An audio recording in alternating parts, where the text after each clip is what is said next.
来看到，这是咱这两天新闻拢有报道，黄花风铃木登场，特别是这是嘉义的中辉桥附近，黄花风铃木规个大开，开花开甲真水，规个黄艳艳的花海，写真侪爱摄影、爱翕相的人拢来遮翕相。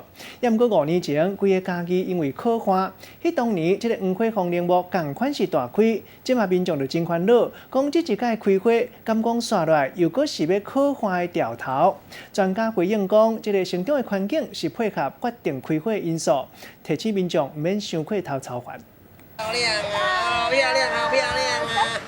囡仔弟用黄花风铃木的花做头冠，边仔亲人无因体翕相，家己中辉桥人叉，全部拢是要来看黄色的花海的。颜色特别鲜艳，然后就觉得特别漂亮，就下来看看。3月初这次我们是第一次3月出来，就觉得花开的比较甚多。为天顶看落去，黄花风铃木第一路的两边开花，头尾有1公里长，黄色的花海水甲互人会得止，写真侪摄影迷来遮翕相。5年前，黄花风铃木同款开甲真旺，迄当阵嘉义拄着靠花，是不因为环境无好，所以才会开甲遮尔旺。敢讲今年的情形是代表个别有靠花。植物在逆境下会诱导它逆境开花，但是要开得好、开得漂亮，它还是要在它适合优化的环境下，才可以做大量的开花表现。专家讲，适合的环境才是决定黄花风铃木开花上关键的原因。民众唔免伤过烦恼，欢欢喜喜去赏花就好。记者